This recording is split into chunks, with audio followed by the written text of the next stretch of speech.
Assalamu alaikum everyone, this is Fahad and you're watching your own favorite YouTube channel, Speak English with Fahad.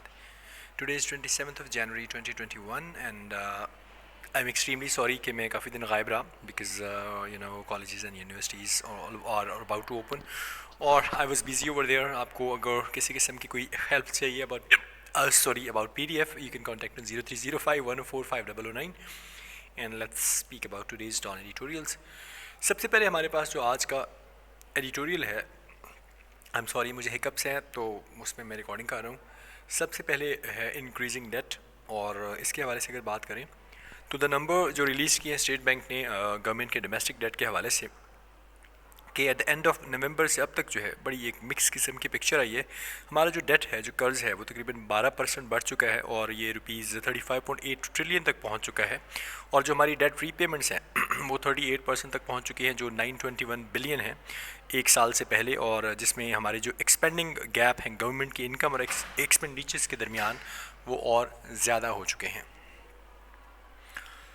अगर हम बात करें इसके हवाले तो अगर अंडरलाइन किया जाए इस फैक्ट को कि गवर्नमेंट जो है इसको मजबूर है कि वो और जो है रकम जो है वो बोरो करे दूसरे डोमेस्टिक से या दूसरे फॉरेन सोर्सेज से कि अपने बिल्स पे करे, जिसमें इनके पिछले लोन्स हैं, उसके साथ साथ ये बुरी तरह फेल हुई है एग्जीक्यूट करने में, टैक्स की रिफॉर्म में और इसको मोबलाइज़ करने में.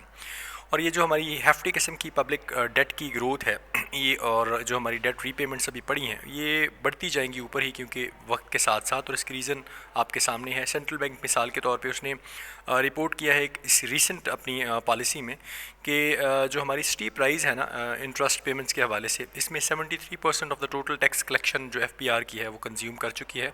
और ये हमने क्लोज़ की 53.8% पे, जो हमारा टोटल फेडरल एक्सपेंडिचर है पहले क्वार्टर में इस फाइनेंशियल ईयर में सितंबर तक. और इसका मतलब ये भी है कि हमारा जो फिस्कल स्पेस है जो हमारी सोशो इकोनॉमिक डेवलपमेंट को अंडरटेक कर रहा है वो कंट्री को और तेज़ी के साथ जो है वो श्रिंक करता जा रहा है. हमारा जो दूसरा आज का एडिटोरियल है that's about women in conflict, और इसके हवाले से अगर मैं बात करूं, अगर हम बात करें विमेन इन कन्फ्लिक्ट के बारे में, तो when the guns fall silent it does not mean the suffering of women and girls stop. कि जब मतलब ये ज़रूरी नहीं कि जब आवाज़ें बंद हो जाएं तो औरतों और बच्चों के ऊपर जो जुल्म है वो रुक जाता है.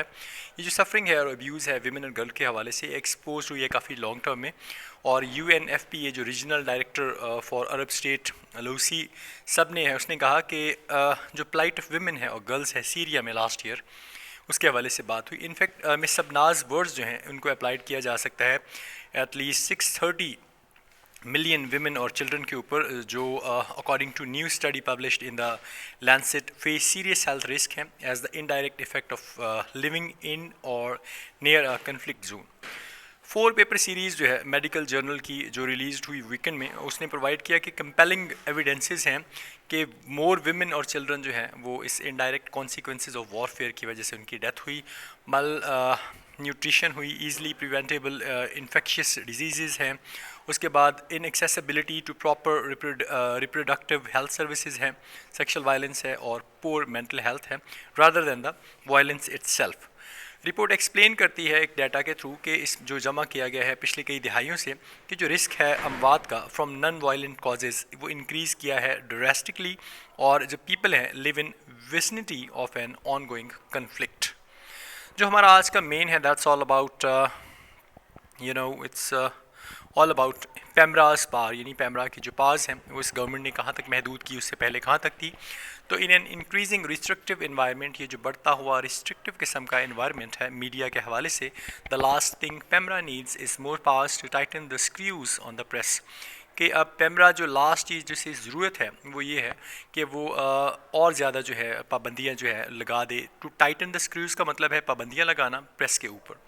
एंड येट और ताहम that is what the PTI government is attempting to do, और ये वही है जो PTI की गवर्नमेंट अब करने की कोशिश कर रही है, to do in the guise of concern for the welfare of media persons. और इस बेस में करना चाह रही है इस कंसर्न के हवाले से कि वो तो जी वेलफेयर के लिए कर रही है मीडिया पर्सनस के हवाले से, जबकि अगर ओपनली देखा जाए तो वो पाबंदियाँ लगाते जा रहे हैं. On Monday the opposition dominated upper house rejected a bill moved by PTI senator Faisal Javed proposing that PEMRA be given the more power be given the power to inquire into complaints against private channels of violating contractual obligations. Monday की अगर बात देखें तो opposition जो है उसने dominate किया है अपर हाउस में। उन्होंने डोमिनेट किया, एक बिल को रिजेक्ट किया और बिल पास करने के लिए अप्लाई किया था। पीटीआई सेनेटर फैसल जावेद ने प्रपोज करे थे कि जो पेमरा है उसको ये ताकत दी जाए कि वो कंप्लेंट्स हैं इनको इंक्वायर कर सके प्राइवेट चैनल्स के हवाले से, जो इस वक्त उनके प्रेस्क्राइब्ड ऑब्लिगेशंस, उनकी जो बयान की गई ड्यूटीज़ हैं उनको वो तोड़ रहे हैं या उनको जो रूल्स वगैरह वो ब्रीच कर रहे हैं। अब यहाँ पे कॉन्ट्रेक्चुअल एक आया है, प्रेस्क्राइब बताई गई, ऑब्लिगेशंस का मतलब ड्यूटीज़। पाकिस्तान पीपल्स पार्टी के senator Sherry Rehman correctly described it as an attempt to gain further control over electronic media by using the back door। Pakistan people party की जो सेनेटर हैं शीरी रहमान, उन्होंने बड़े अच्छे अल्फाज से इसको वजाहत की। उन्होंने कहा कि एक कोशिश है जिसमें आप क्या करें कि आप और कंट्रोल हासिल कर सकें इलेक्ट्रॉनिक मीडिया के ऊपर, और by using the back door. Back door का मतलब है गलत तरीका इस्तेमाल करके। She suggested discussions be held with representative bodies including the Pakistan Broadcasters Association and the Pakistan Federal Union of Journalist before enacting such legislation. उन्होंने सजेस्ट की कुछ डिस्कशंस के इस तरह की अगर आप कोई चीज़ लागू करने जा रहे हैं तो आपको सबसे पहले जो है डिस्कशन हेल्ड करनी चाहिए रिप्रेजेंटेटिव बॉडीज़ के साथ, जिसमें पाकिस्तान ब्रॉडकास्ट एसोसिएशन और Pakistan Federal Union of journalist जो हैं वो शामिल हों लेजिस्लेशन पास करने से पहले। इनेक्टिंग का मतलब है पास करना और लेजिस्लेशन का मतलब है कानून साजी करना। It is an undeniable fact that some media houses are violating their contractual obligations toward their employees। ये एक undeniable fact है, ये बात जो है जिसको ये एक ऐसा सच है जिसको हम डिनाई नहीं कर सकते कि कुछ मीडिया हाउसेस जो हैं वो उनके contractual obligation जो है, उनकी जो गिवन ड्यूटीज़ हैं उनको वायलेट कर रहे हैं कि वो अपने एम्प्लॉयज़ को जो है उनके हवाले से, specially those low down the pay scale, ख़ास तौर पे जिन्होंने उनका जो पे स्केल है उसको कम कर दिया। फॉर एग्जांपल, मिसाल के तौर पे payment of salaries can be delayed. जो सैलरीज़ की पेमेंट है उसको डिले किया जाता है समटाइम्स बाय सेवरल मंथ, और कई दफ़ा तो ये कई महीनों तक चलती हैं। However, it's scarcely a regulator's job to delve into human resources management। ताहम अगर देखा जाए तो ये बड़ा स्कार्स सी बात है, बड़ी कम सी बात है कि ये रेगुलेटर की तो जॉब नहीं बनती कि वो जो ह्यूमन रिसोर्स मैनेजमेंट का काम है उसके अंदर इन्वेस्टिगेट करे। यहाँ पे वर्ड डेल्व इस्तेमाल हुआ तो delve is used for investigation. Its role should be limited to the content on electronic media. जो रेगुलेटर का रोल है वो लिमिटेड होना चाहिए सिर्फ इलेक्ट्रॉनिक मीडिया के कंटेंट तक। It is also ironic that the bill assumes the posture of looking out for the media employees। ये बात भी बड़ी तंजिया सी लगती है, फ़नी सी लगती है कि बिल एज्यूम करता है कि जो पोस्चर है कि बिल जो है एज्यूम करता है कि वो मीडिया एम्प्लॉयज़ के पोस्चर को लुक आफ्टर करेगा। The right to freedom of expression has been curtailed on the PTI government's watch to such an extent that it invites comparisons with martial law times।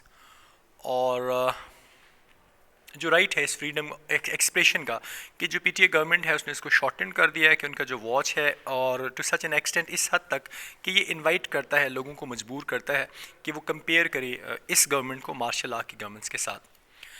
Intrepid journalism that speaks truth to power is an invitation to trouble in the form of threats, suspension of ads, etc। ये जो fearless किस्म का journalism है और ये बोलता है, उस सच के हवाले से बात करता है कि एक इनविटेशन है जिसमें आप ट्रबल करेंगे और ये थ्रेट्स की फॉर्म में ट्रबल हो सकता है और सस्पेंशन ऑफ एड्स की फॉर्म में भी ट्रबल हो सकता है। Some journalist have been subjected to short term abductions. कुछ जर्नलिस्ट जो है उनको तो सज़ा दी गई है, सब्जेक्ट किए गए हैं कि उनकी कुछ वक्त के लिए, शॉर्ट टाइम के लिए उनकी गिरफ्तारियाँ की गई हैं। To date the government has released only a small portion of the advertising dues it owes to media outlets. अभी तक अगर देखा जाए तो गवर्नमेंट जो है उसने अपने बहुत कम वो जो उसके कर्ज़ हैं जो वाजिबुल अदा है मीडिया आउटलेट्स के हवाले से, बहुत कम को पे किया है। This coupled with overall economic down turn, और ये सारा जो है ये कपल करता है इकोनॉमिक डाउन टर्न के हवाले से, has resulted in hundreds of journalist losing their job as media houses try to cope with shrinking revenues. और इसमें क्या हुआ है कि जो इसमें जो इकोनॉमिक डाउन टर्न आया उसके रिज़ल्ट में सैकड़ों की तादाद में जो जर्नलिस्ट हैं उनकी जॉब्स गई हैं, और जो मीडिया हाउसेज हैं ट्राई कर रहे हैं कि इस श्रिंकिंग रेवेन्यू के साथ वो टाइम गुजार सकें।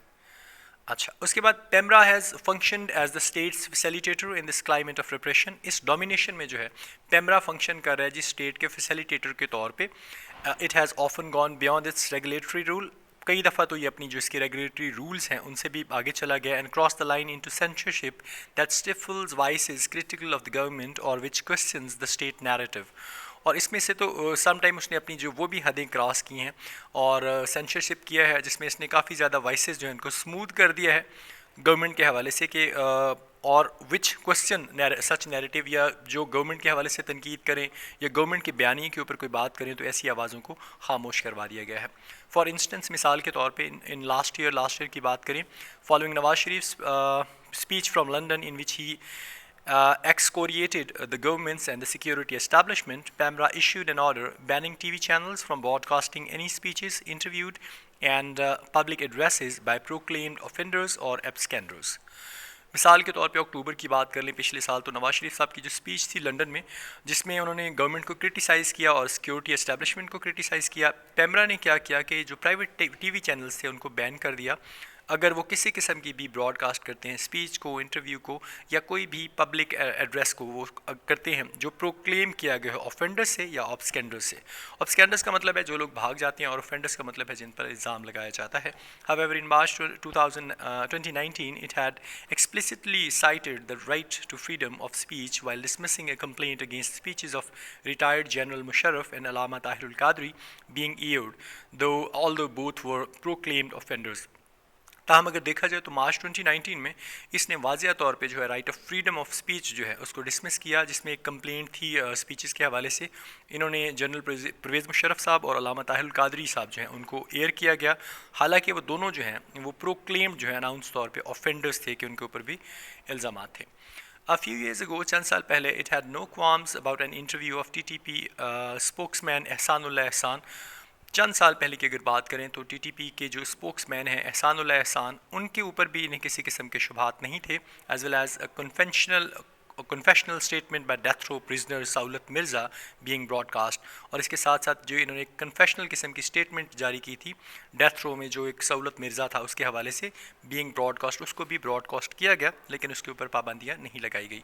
What would serve the media for better is for all media related laws to be revisited so that they serve the cause of democracy, not the government in power.